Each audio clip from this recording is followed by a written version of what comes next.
Weavers, आज जो है ऑस्ट्रेलियन ज़ेब्रा फिंच, जिसको जो है शार्ट हम फिंच भी कहते हैं और ज़ेब्रा फिंच भी कहते हैं, तो एक बर्ड हम जो रख रहे हैं उसको हम सिर्फ और सिर्फ यही सोच के रख रहे हैं कि इसको रखने के बाद हम कितने पैसे कमा सकते हैं।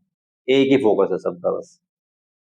लेकिन कुछ लोग होंगे, मेरे ख्याल से कोई 1% भी नहीं होंगे, कि जब कोई बर्ड रखते हैं तो फिर वो देखते भी हैं कि ये बर्ड है क्या, इसकी हिस्ट्री क्या है, कहाँ से आया है, नेचर क्या है, करता क्या है, ब्रीडिंग कैसे आएगी, हैचिंग टाइम क्या होगा, एग्स कैसे ले होंगे, एग्स कितनी देर दिनों में उसमें बच्चा निकल आएगा। तो ये उनके पास कोई भी मालूमात नहीं होती है।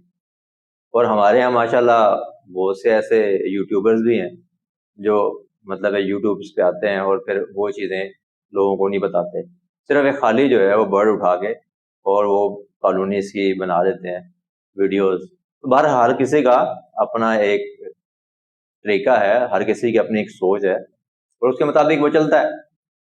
बहरहाल ये बताने का मकसद ये नहीं था कि मैं ये कहूँगा कि वो यूट्यूबर्स जो है वो अच्छा नहीं कर रहे, या कोई उनके नेगेटिव नहीं मैं सोच रहा, ना ये नेगेटिव बोल रहा हूँ। लेकिन सिर्फ मैं बता रहा हूँ कि क्योंकि मेरा ताल्लुक जो है वो एजुकेशन फील्ड से है, तो हम जब भी कोई चीज़ सीखते हैं या सिखाते हैं, तो हमारी कोशिश यही होती है कि पहले हम उसके बारे में रिसर्च करें। कि फॉर एग्जांपल मैं एक मैथमेटिक्स का टीचर हूँ, तो मैं अगर मैथमेटिक्स पढ़ा रहा हूँ तो मैं सबसे पहले ये सर्च करूँगा कि मैथमेटिक्स खुद क्या है। ये मैथमेटिक्स का वर्ड है, इसका मतलब क्या है। तो बहुत सी जगह ऐसा होता है कि हमारे यहाँ लोग मास्टर ऑफ मैथमेटिक्स कर जाते हैं, एमफिल कर लेते हैं मैथमेटिक्स में, लेकिन अगर उनसे ये पूछा जाए कि मैथमेटिक्स का जो वर्ड है इसका मतलब क्या है, इसकी मीनिंग आप बता दें या मैथमेटिक्स की डेफिनेशन कर दें, तो उनको नहीं आती।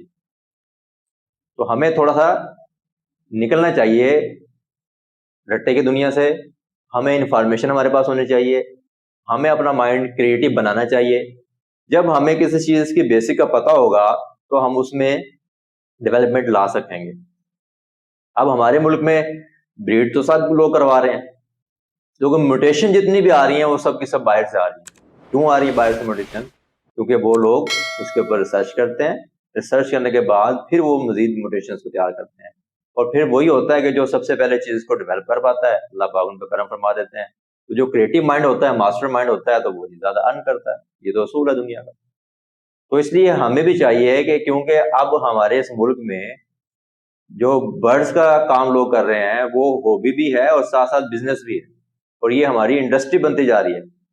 तो इंडस्ट्री में वही लोग सरवाइव करेंगे जिनके पास नॉलेज होगा, जिनको तरीका आता होगा काम को करने का, और वो आगे होंगे लोगों से। सिर्फ यही नहीं कि हमने ब्रीड करा के पाकिस्तान में बेचनी है, हमने एक ऐसी ब्रीड तैयार करनी है कि जिसको हम इंटरनेशनल लेवल पे जो है वो सेल कर सकें, हमारी मार्केट बूस्ट करे। तो हमें अपने शहर से, अपने मुल्क से बाहर निकल के भी अपने मुकाम बनाना है। तो कुछ चीज़ें ऐसी हैं जो हिस्ट्री की हमें पता होनी चाहिए। तो ये मैंने कुछ लिखी हुई हैं आपके सामने ब्लैक बोर्ड पे, आगे आपको समझ आ जाए तो मैं वन बाय वन थोड़ा सा शॉर्टली आपको बताता जाऊंगा कि ये क्या है, और आप जो है इसको थोड़ा सा सेव कर लें कहीं पर, या इसको अगर याद कर सकते हैं याद रख सकते हैं, थोड़ा सा माइंड में जरूर रखें। लेकिन जनरल इन्फॉर्मेशन जो है वो थोड़ी बहुत आपके पास होनी चाहिए। तो अब ये जो इसका लाइफ स्पैन ये है कि ये जो है कितने अरसे जो है वो जिंदा रह सकता है। तो अब यहाँ मैंने इसको खाली छोड़ दिया, लिखा नहीं है। उसकी वजह ये है कि लिखा क्यों नहीं है, मैंने जो रिसर्च की तो उसमें मुख्तलिफ मतलब डाटा मुझे मिला। क्योंकि जैसी बात है, आप इसको किसी ने रख के मुकम्मल तो एक डाटा कैलकुलेट नहीं किया हो। तो कुछ लोग कहते हैं कि अगर इसको वाइल्ड लाइफ में ले जाएं, यानी इसको जंगल में, जंगलात में ले जाएं, तो जंगलात में इसकी जो एज है वो देखी गई है, वो तकरीबन 3 से 5 साल है। कुछ जगह पर 2 से 3 साल भी लिखा हुआ है। लेकिन अगर इसको हम लोग घरों में जैसे ब्रीड करवा रहे हैं, हम फार्म पे रखते हैं, तो उस वक्त जो है इसका फिर लाइफ स्पैन जो है वो कितना है। तो वहाँ कुछ लोग कहते हैं कि 3 से 5 साल है, कुछ 5 से 10 साल कहते हैं। कुछ जगह पर देखा गया है, लोगों ने रिकॉर्ड रखा है, तो फिंचीज उनके पास 14-14 साल भी जिंदा रही हैं। मतलब किसी ने एक जोड़ा लिया घर में, शौक के तौर पर रख दिया, तो फिर वो उसकी केयर करता रहा, उसे खिलाता रहा। तो जब वो मरा तो पता लगा कि 14.5 साल इसके बाद ये बर्ड रहा। तो इस तरीके से वो कैलकुलेशन आई। बहरहाल जो लोग रख रहे हैं, मैं तो पिछले 3 साल से फिंच रख रहा हूँ, मुझे तो खुद तो तजुर्बा नहीं है कि कितना अरसा जो है इसकी एज है। बहरहाल कुछ ऐसे लोग हैं जो एक्सपीरियंस्ड हैं और मैं उनसे गपशप करता रहता हूँ। तो जब मैंने मालूमात ली तो उन्होंने बताया कि तकरीबन जो है वो इसका लाइफ स्पैन, क्योंकि हम लोग केयर नहीं कर पाते, बहुत सी जगह पे फीड सही नहीं देते इनको, कहीं पे इनके बीमार हो जाती हैं तो ट्रीटमेंट सही नहीं हो रही होती, इन्वायरमेंट सही नहीं हो रहा होता, तो काफ़ी प्रॉब्लम्स आ जाती हैं। लेकिन ये है कि फिंचेस 5 से 10 साल तक जिंदा रहती हैं।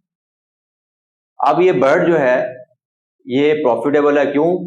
क्योंकि इनकी एवरेज जो है वो बहुत अच्छी है एग्स की। अब ये जो फिंच है वो एक क्लच में 2 से 8 अंडे देता है, और साथ साथ ये ऊपर मैथ्स हमने लिखा हुआ, मतलब इसका वजन।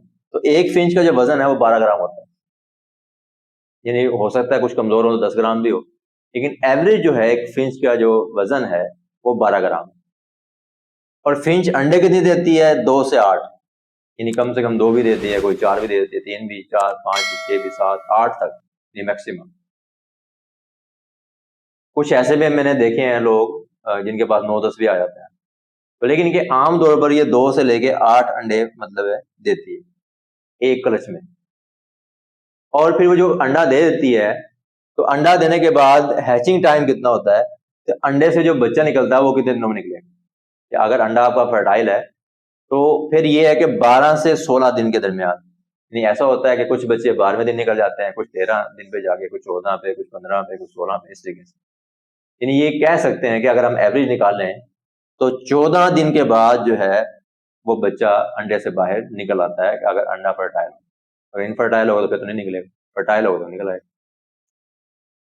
अब इसके बाद एक और मैंने चीज सर्च की, ते वन ऑफ द फास्टेस्ट जो है maturing bird in the world,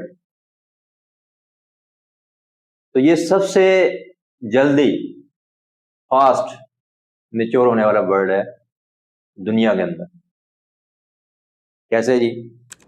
80 days के अंदर ये मेच्योर हो जाता है, यानी 80 दिन, 3 महीने से भी कम टाइम के अंदर ये जो है मेच्योर हो जाता है। और साथ साथ थोड़ी सी चीज यहाँ पर मिस हो गई, वो बता देता हूं आपको, कि अंडे से जब बच्चा निकल गया तो बच्चा जो है उसको पेरेंट्स कब तक फीड कराते हैं? तो 21 से लेके 28 दिन तक, कि अगर बच्चा जो है वो नेस्टिंग से बाहर नहीं गिरता और वो नेस्टिंग में रहता है। लेकिन इनका फिंच का एक अच्छा मतलब है, साइन ये भी है कि बच्चा अगर नीचे गिर भी जाता है तब दूसरे बर्ड भी उसको फीड करवा देते हैं, उसके पेरेंट्स के अलावा भी। तो 21 से 28 दिन तक जो है वो मदर जो है इनको फीड करवाती है, या इनका पेयर जो है माँ बाप उसको फीड कराते हैं। 28 दिन के बाद ये खुद खाना शुरू कर देते हैं, और 80 डेज के अंदर, 3 महीने से भी पहले, ये मेच्योर हो जाता है। और फिर मतलब है नेक्स्ट जो इसे कहा जाता है कि ब्रीडिंग पे आपने कब लगाना है, कुछ लोग जल्दी भी लगाते हैं, ये तो नहीं कि मेच्योर हो गया तो आप लगा दें, कुछ लोग 3 महीने का भी लगा देते हैं, और फिर उनको कुछ ब्रीडिंग फार्मूला देते हैं और उसकी वजह से जो है बर्ड ब्रीड भी कर देते हैं। बहरहाल ये जुल्म। तो ऐसे जो बर्ड होते हैं जिनको आप 3 महीने की एज पे ब्रीड पे लगा देंगे तो उनका लाइफ स्पैन कम हो जाएगा, क्योंकि वो कमजोर होंगे, जल्दी आप उसको ब्रीड पे लगा देंगे तो वो 3 साल 5 साल में मर जाएंगे। हाँ, आपको चाहिए कि 6 महीने तक, जब तक बर्ड जो है वो अच्छे तरीके से हेल्दी नहीं हो जाता, 6 महीने पूरे होने के बाद फिर आप उसको ब्रीड पे लगाएं तो उसका लाइफ स्पैन अच्छा हो जाएगा। हो सकता है कि वो 10 साल या उससे ज्यादा भी जिंदा रहे। और इसका एक फायदा और भी आपको होगा कि जब आप 3 साल पे लगाएंगे तो आपको, जैसे मैंने कहा कि अंडे 2 से 8, तो हो सकता है आपको 2 अंडे मिले, 3 मिले, 4 मिले, हो सकता है अंडे अनफर्टाइल हो, तो एक क्लच देगा, प्रोसेस करते करते 1.5 महीना लग जाएगा, क्योंकि अब अंडे निकल में से बच्चे निकलते हैं 14 दिन में, मेच्योर होता है 28 दिन में, तकरीबन 1.5 महीने में एक पूरा सर्कल चलता है क्लच में। 1.5 महीने के बाद दोबारा जो है वो एग ले कर देती है मादी जो है। तो इस तरीके से 12 महीनों में अगर हम इसको क्लच को देखें तो 9 क्लच दे सकती है फिंच, अगर आप उसको अच्छी डाइट दे रहे हैं, अच्छा खिला रहे हैं, अच्छा सब कुछ कर रहे हैं। लेकिन इनके बीच में रेस्ट भी देना है, तो आपने अगर 3 महीने का रेस्ट देंगे तो 2 ड्रॉप हो जाएंगे। तो ये कि इजीली जो है वो आप 5-6 क्लच ले सकते हैं फिंच से पूरे एक साल के अंदर। तो तेज मतलब है रैपिडली इसकी जो है वो ब्रीडिंग है, प्रोडक्शन बहुत ज्यादा है, जिसकी वजह से जो है वो ये बिजनेस के पॉइंट ऑफ व्यू से एक अच्छा बर्ड है। और दूसरा जो इसकी आवाज है वो बड़ी धीमी है, घर में जब आप रखते हैं तो आप परेशान नहीं होते, बल्कि इसकी आवाज़ जो है वो कानों को भली लगती है, आप रिलैक्स फील करते हैं। तो ये एक ऐसा बर्ड है जिसको घर में किसी कोने में रखा जा सकता है, जिससे आपके एनवायरनमेंट घर का जो है वो अच्छा होगा, और साथ ही साथ आप उसमें कुछ ना कुछ अर्निंग भी कर सकते हैं। तो ये कुछ चीज़ें थी जो मैंने आपको बताई कि ये फिंच जो है ये कहाँ का बर्ड है, ऑस्ट्रेलिया का बर्ड है, लाइफ स्पैन कितना है, इसकी वेट कितना है, एग कितने देती है, और एग से बच्चे कितने दिनों में निकलते हैं, और वो अडल्ट जो है कितनी एज में हो जाते हैं, ब्रीडिंग पे किस टाइम पे जाके आपको लगाना चाहिए। तो मिलते हैं नेक्स्ट वीडियो में, तब तक के लिए इजाज़त दें। अल्लाह हाफ़िज़।